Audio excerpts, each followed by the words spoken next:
女司机怎么的啦？不是所有的女司机车技都很差的好吗？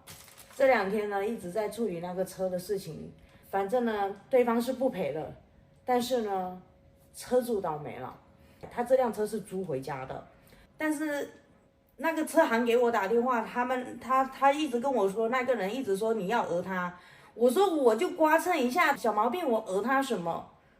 后来我加了那个车行老板的微，他也给我讲，他说算了，要不然我们2个都自认倒霉吧。想一想，哎，也是算了。加了之后，他也跟我说，他说3天之内如果他不处理的话，他自己给我处理。他的意思是说，那给我500块行吗？我说可以啊。我说那你都是属于吃亏的人了，那个人也是属于很无奈。我就第2天他电话都不接了，他就直接把钱付给我了。付给我之后呢，我也给他说了一声，我说你还是要去追他吧，要把这个钱追回来，干嘛要让这种人赚？我觉得这种无赖，我说实话，年纪轻轻的，我刚看了一下，他好像是2002年的，还是忘了。对，02年的。02年的年轻小伙子，真的。等会儿把那个长相给你们看一下，长得还是挺清秀的。但是我只想说，呸，啥玩意儿？所以说无赖就是无赖，还能赖到我头上来说我不要。所以我当时他就要赔给我们的，我们就不要钱，然后呢一直说我们要讹他钱，所以这个事情也就过了。反正500块就500块，我也不是缺那100块的人，就是找那个 4S 店了，他说打完折就到600块嘛，600块就600块，我们自己处理就可以了。碰上无赖你也没有办法，重点是碰上无赖就算了，他还反咬我一口，说我想讹他。也有人说我在外面修一修就可以了。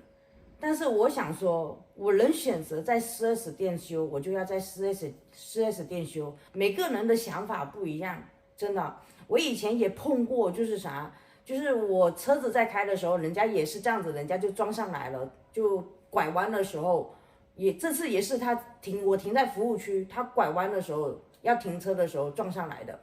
然后呢，我上次也是这样子，他拐弯就速度很快。也是撞到我呢，我就打电话问我弟，我说多少钱？我弟呢是自己也有开，他就跟我讲，好像也是400-500块。我还被那个男人骂了一顿。那个男人说了一下，刚下车的时候，第一时间就说了我一句，又是个女司机。我说你撞我，关我女司机什么事？女司机怎么的啦？你车技有女司机好吗？不是我在说，不是所有的女司机车技都很差的好吗？所以那时候我也后悔了，我心里想，我直接找4S店的话，他肯定就没有那么便宜。从那一次开始呢，我就不管什么情况，我都是基本上选择去4S店，都是这样子。那有的人像我有一次我回来的路上，就是我们这个村庄，然后呢我也有刮到别人的车。我第一时间我就是看他的车子的上面的电话，我也给他打过去了。打过去了之后呢，他没有接，然后我有给他发个短信，我说我刮到你车子了。他说我这种车没有关系，我自己修车的，自己处理一下就好了。所以呢，我们有问题，我们就要该负责任就要负责任。那好吧，反正这事情就过了，也跟大家说一下，也就是大家猜的那样子，就是个租车回去撑面子的年轻小伙子。你看我好多赶海的工具，我现在好像貌似我都用不上了。你看网，各种网，我这一筐里面各种网，这也是个撒网，各种撒网，各种网，各种挖。你看，单单这些去挖花格的，你们看都已经生锈成这样子了。你看，今年还会去，放心，这个生锈的我会给它磨到没有看到锈的啊。这里就是一直堆得高高了，然后上面一直，你看现在大家听到水声了没有？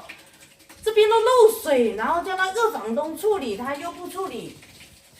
现在那个涂料都哗啦啦的掉，我都不知道怎么处理了，真的。他如果楼上不处理，我下面处理都没有用。我那里都已经涂了一块了，然后现在这次回家，我儿子的、我们房间的，还有这一排的，全部都漏。那个涂料全部都掉，现在都掉了一地板，我刚擦完了。这没办法，它也不好处理。其实说真的，漏水